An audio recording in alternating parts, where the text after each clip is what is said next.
El abuso sexual es realizar conductas para obtener placer sexual por parte de una persona que tiene una condición de coerción o poder y una condición de diferencia etaria. 6 de cada 10 niños tienen información sexual no propia para la edad. Es decir, 60% de los niños no han sido violados, recibieron información que no correspondía para su rango etario, por lo tanto esa información los impacta y hace que cometan ciertas conductas que a la larga les va a causar problemas en la escuela. CIDISAS es una asociación civil, sus denominaciones Seguimiento y Detección de Intento Suicida y Abuso Sexual. Es una organización que nace en el 2011 con la intención de proteger a los niños que han sufrido abuso sexual o fenómeno suicida, pero no solo atiende a los niños regulares, también atendemos a niños en situación de vulnerabilidad, como los niños indígenas, como niños con discapacidad y también a niños en situación de albergue. El trabajo rudo lo llamo porque son situaciones que te llevan al límite, ¿no?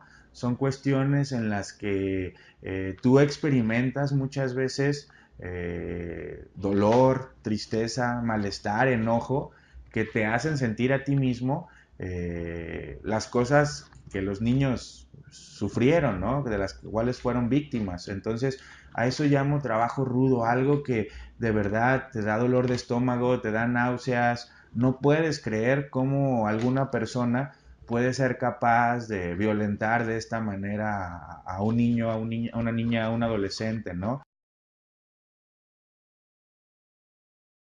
Yo he trabajado con niños de cualquier problema yo lo he visto y me he dado cuenta con el paso del tiempo que parte del origen es el abuso sexual. Es decir, hay niños que tienen ansiedad, depresión, trastorno por déficit de atención y tuvo que ver el origen en el abuso sexual. Y entonces terminan con ese problema como porque no hubo una resolución en el abuso sexual. Y con el paso del tiempo me he dado cuenta que algunos niños intentan suicidarse y un gran porcentaje de ellos tienen un origen en el abuso sexual. La actitud es de miedo. Por parte de los papás es de miedo, de no saber realmente qué es lo que ocurre a nivel sexual o no.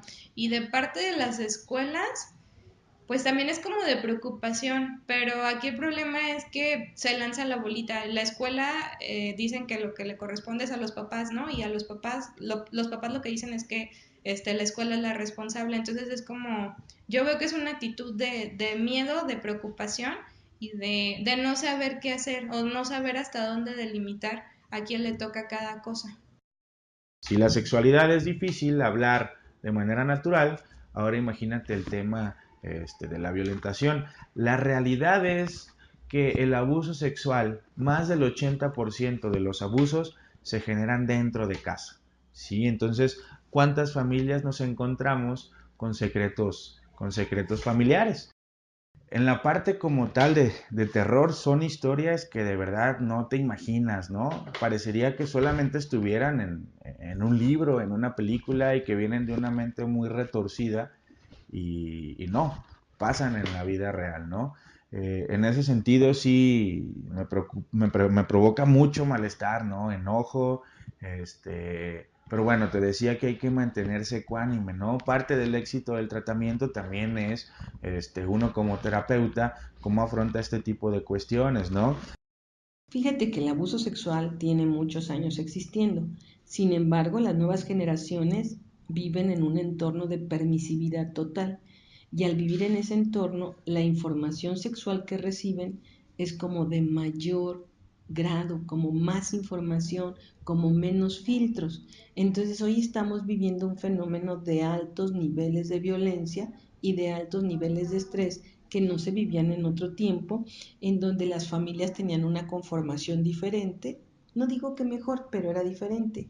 Hoy hay muchos niños que no tienen un padre cuidador junto a ellos y tienen libre entrada a los medios de comunicación masivos en donde reciben grandes cargas de información. Anteriormente había una madre, un padre, un hermano, un cuidador que te regulaba, ¿sí? Y había algunos mecanismos gubernamentales de mayor regulación. Al haber estos esta ruptura de filtros, entonces hay una gran explosión de información de corte sexual. Yo creo que es un tabú en torno a los temas sexuales. Creo que hay mucho miedo a hablar de sexualidad y de, pues, de los temas de prevención en cuanto a abuso sexual. Entonces creo que mucho tiene que ver con el qué tanto decir, el qué no tanto decir y a quién le corresponde. En la cuestión social sigue habiendo demasiados estigmas. Parecería que está la información eh, sobre la mesa y si tú le das esa información a tus hijos, los estás invitando a que ellos inicien una vida de promiscuidad, una vida sexual activa, ¿no? Entonces, sí es un tema en el que todavía hoy en día tenemos que trabajar bastante, ¿no? Cuando un niño nace en un entorno donde ha habido abuso sexual, el niño tiene como una bolsita de conocimiento y ahí tiene información de que el abuso sexual es una actividad cotidiana y la mami no sabe cómo cuidar a su hijo porque no lo aprendió de su propia madre.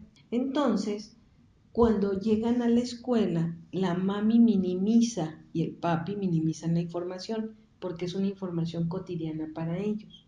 Es decir, ellos van a hablar de temas de abuso sexual como normales. En una familia donde no ha habido abuso sexual, se ponen límites de manera más sencilla. El hecho de que el fenómeno vaya en incremento masivo, quiere decir que no tenemos un proceso de educación preventivo sobre la sexualidad, pero el tema de la sexualidad es un tema como una papa caliente. Todos se lo avientan, los papás a los maestros a los directivos, y nadie quiere tomar el tema. ¿Sí? Pero es responsabilidad de los padres enseñar y educar a sus hijos en las diferentes esferas de la vida. Muchas veces hablamos de cosas que no conocemos, ¿sí? Y es vital, pues, abrir y tener apertura. ¿Qué podemos hacer nosotros? ¿Qué hacemos nosotros?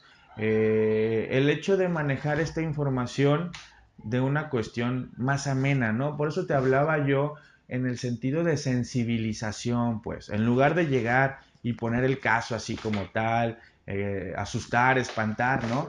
Hablamos pues de una cuestión que cobija, pues, cobija y acerca a la familia, a las personas, a los chicos que han sufrido este tipo de cuestiones, en el sentido de darles estrategias, ¿no? Y decir, ok, no sabes de este tema, pues esto es lo que hay, ¿no? Esta es la realidad. Yo creo que gran peso lo tienen los medios de comunicación.